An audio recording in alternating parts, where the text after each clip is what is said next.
Saya akan coba terangkan pengurapan ini dengan bahasa yang paling sederhana supaya saudara mudah mengingatnya dan sudah memahaminya. Contoh begini. Mobil sekarang itu cc-nya lebih kecil. Ada yang 1.500, ada yang 2.000 dan sebagainya. Caranya bagaimana? Kalau dulu ada mobil diesel katakanlah yang cc-nya 3.000, 3.500. Sekarang ada cc yang lebih kecil.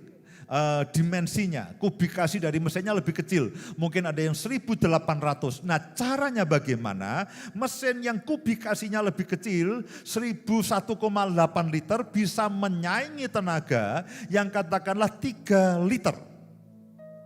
1,8 bagaimana caranya bisa menyaingi tenaga yang 3 liter.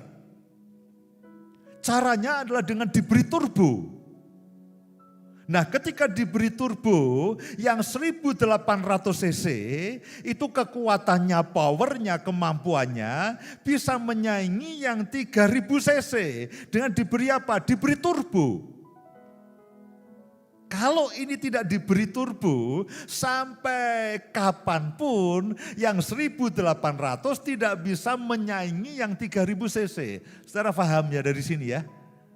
Nah demikian juga, kalau mesin yang kecil diberi turbo, mesin itu bisa menyaingi yang cc-nya lebih besar. Nah saya dan saudara yang tidak seberapa, yang tidak tahu apa-apa, yang kemampuannya terbatas, yang pendidikannya terbatas, yang hikmatnya juga tidak seberapa, kalau diberi pengurapan Roh Kudus, meterai, tanda jadi, diurapi dengan Roh Kudus. Artinya Roh Kudus itu yang mengendalikan hidup saudara. Niscaya saya dan saudara yang tidak seberapa ini, entah bagaimana caranya, tiba-tiba saudara diberi hikmat, saudara diberi kemampuan, sehingga saudara mampu melakukan sesuatu sesuai dengan panggilan Tuhan. Bukan saya dan saudara yang lebih hebat, tapi Roh Kuduslah yang melakukan dalam hidup saudara dan melalui hidup saudara. Mesin yang 1800 tetaplah 1800, mesinnya tidak membesar. Tetapi ketika diberi turbo, mesin ini akan punya kemampuan seperti mesin yang 3000 cc.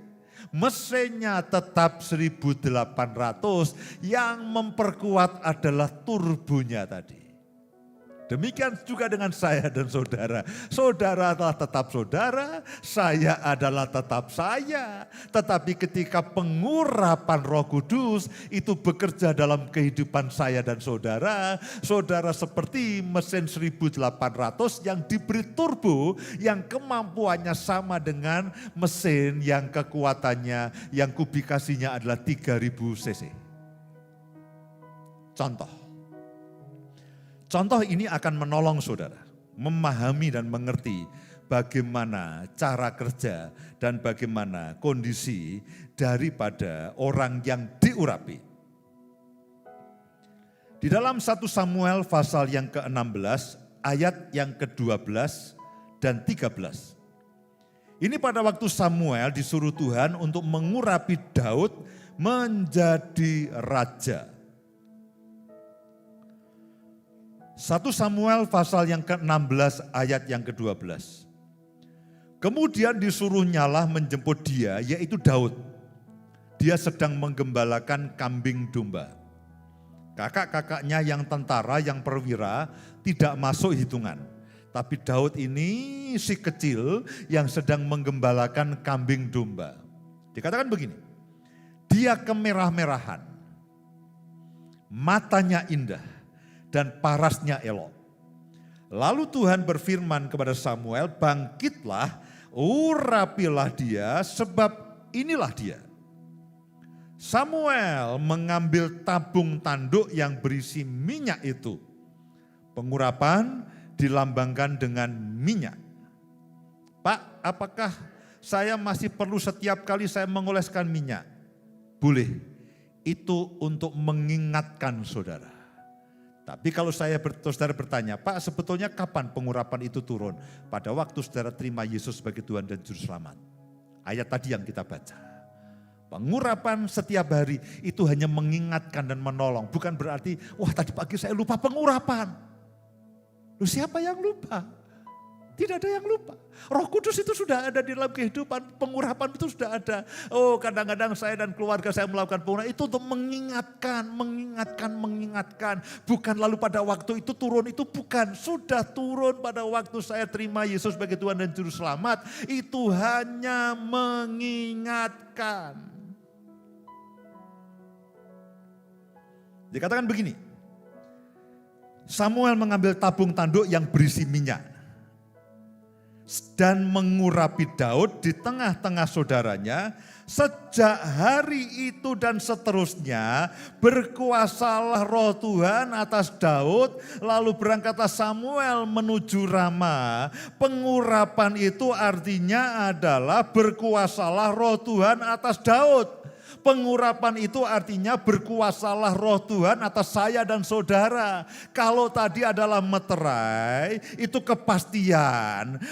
Kemudian jaminan, itu juga sebuah jaminan sampai saudara menggenapi semuanya. Nah sekarang adalah pengurapan itu adalah berkuasalah roh Tuhan atas saya dan saudara. Itulah pengurapan. Dan ketika saya dan saudara katakan, Pak itu sudah atau belum? Sudah. Kapan?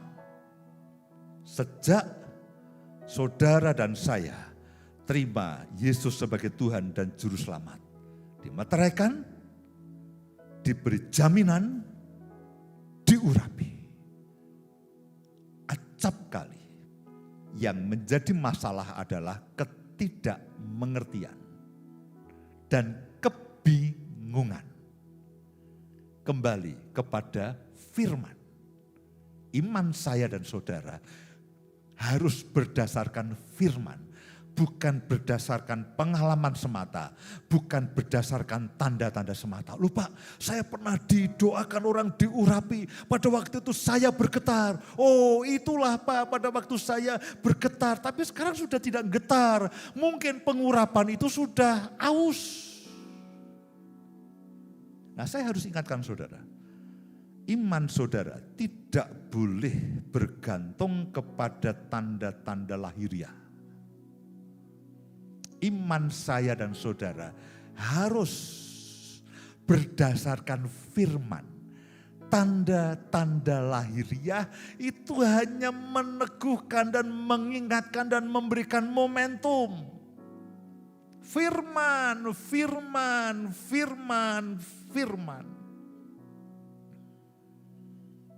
Dan dikatakan sejak saat itu berkuasalah roh Tuhan atas Daud.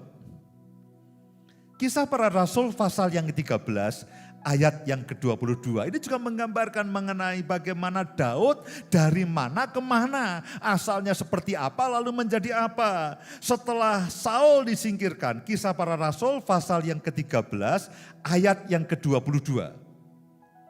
Setelah Saul disingkirkan, Allah mengangkat Daud yang adalah gembala di padang gurun menjadi raja mereka. Tentang Daud Allah telah menyatakan, aku telah mendapat Daud bin Isai, seorang yang berkenan di hatiku dan yang melakukan segala kehendakku. Nah, bagaimana Daud itu bisa melakukan segala kehendak Tuhan dari orang yang bukan siapa-siapa, dari anak kecil seorang penggembala, lalu bagaimana caranya dia bisa melakukan semua kehendak Tuhan yang melakukan adalah pengurapan tadi. Pengurapan itulah yang membuat Daud itu menggenapi kehendak Tuhan pada zamannya. Daud tidak tahu apa-apa. Daud bukan siapa-siapa. Dia pandai menggembalakan kambing domba, tapi mengembalakan kambing domba yang hanya beberapa, lalu menggembalakan umat Israel yang sangat banyak. Loh ini kan jaraknya jauh. Antara menggembalakan kambing domba dengan menggembalakan umat Israel, menggenapi rencana Allah ini jaraknya jauh. Mau sekolah di mana? Enggak ada sekolahnya. Mau belajar dari Saul, gagal. Mau belajar dari Samuel, Samuel bukan raja, Samuel itu nabi.